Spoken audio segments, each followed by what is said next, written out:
Assalamu alaikum warahmatullah. So I just wanted to follow up my last video. You know, every year I live in Michigan, and you guys just no sense in trying to. Every year, thousands upon thousands of children disappear in Michigan.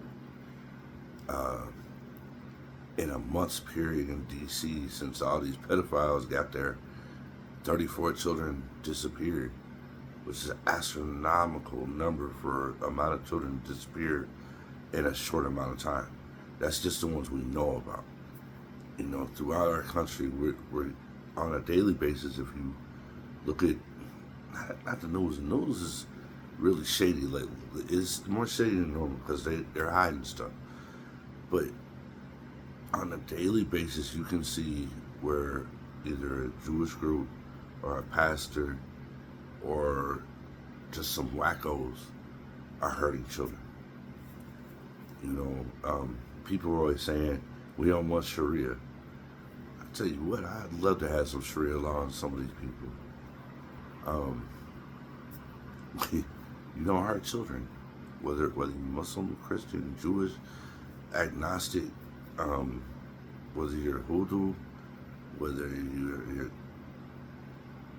somebody, you want to follow whatever you follow. Don't hurt children. I really think that our country has not only a problem with complete corruption of its political system.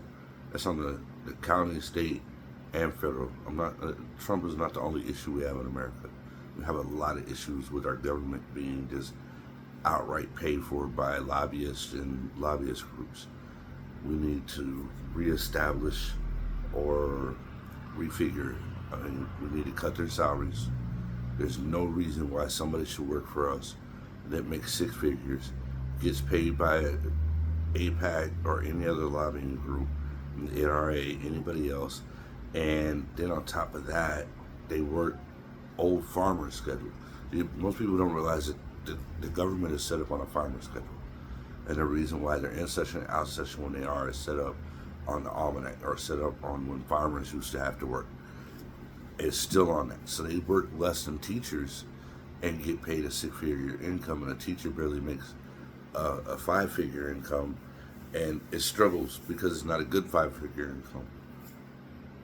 I really believe that we need to reevaluate some of the laws. If you rape a woman, if you hurt a child,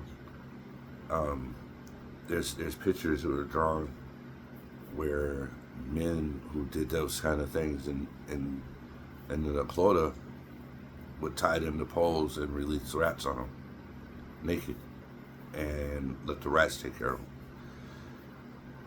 I think that's kind of kind. I really believe that we need to reevaluate some of our laws when it comes to hurting women and children. I think we need to reevaluate our system where our people that we duly elect after they're in there are no longer really, they don't really care what we think. They're not representing us. They're representing whoever's paying the most. We're paying them a six-figure income. That's not enough. Whoever pays them the most, lobbyists, that's who gets their thing. When I was younger, the same day that Michael Jordan, you guys can go back and look this up, Michael Jordan came back, I was in the newspaper in Indianapolis working on tort reform. And I was told by a state senator then, the lobbyists have money and you just have a story.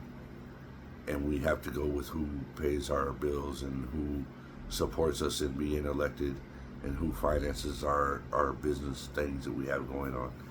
He said, no matter how appealing a person's story is, if you don't have the money behind it, you're not going to be listened to more than a polite nod or a polite gesture. It's not really going to help something.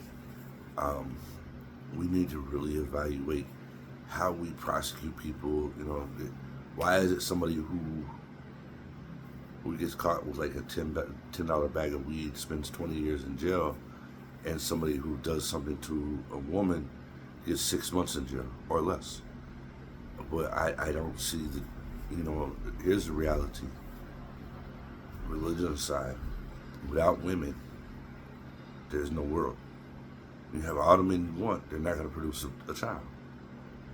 The reason why there's four, if you believe in polygamy or whatever, there's an average of 5 women to every man.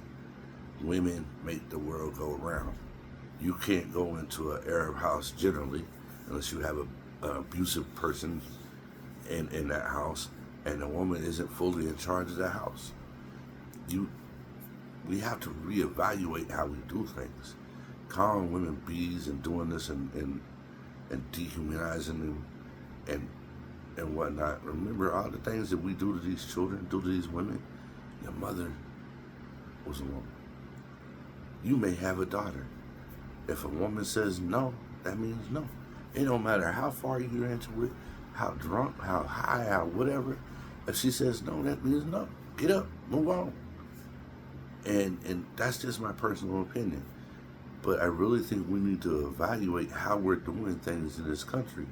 We're losing our morals, and what are we replacing it with? Like, seriously. I'm not even sure what we're replacing it. Is this just chaos? Is it? I mean, people are dying in floods. We're having earthquakes in Alaska, where cities are flooding completely, and we're worried about Epstein's files. Well, shouldn't we be worrying? Where's the money we fucking gave to the government, and the government had allotted for this? Why did they take it away?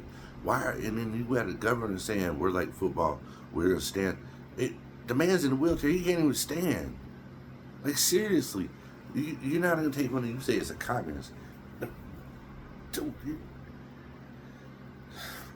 People have so far lost their minds putting tags of what somebody's ideology is on them, and not realizing. I give you a scenario, and all the military people who listen to this, you live in a socialist environment. All your insurance is covered. You go to the same hospitals, the same TMC, the clinic, whatever. You go to the clinic, to the hospital, same physical therapy. You go to the same PX, the same commissary, and it's all on a little thing, and you have the same damn houses, including family houses. If you have family houses, it's a whole neighborhood of just yours, and it's included in your pay. Your food is taken out of your bill or your paycheck every month. They give it to you, take it right back. So you live in a communist socialist environment, and it'll be the first one to talk about socialism and this and that. You live and prosper in a socialist environment. I don't want to hear that shit no more. Excuse my language. But you are the biggest hypocrites there is. You live in that environment, but don't want anybody else to have that. But then you come out back into civilian life and hate everything about civilian life because you miss all that shit to socialist. But then you'll be the first one at a poll talking about, oh, that's communist, that's socialist. We're this, we're that. You're stupid is what you are. Y'all have a good night. Think about what's going on in this world. Make some changes. Even a video like this makes a change, because one person hears it, thinks about it, and does something. That's a change. Have a blessed night.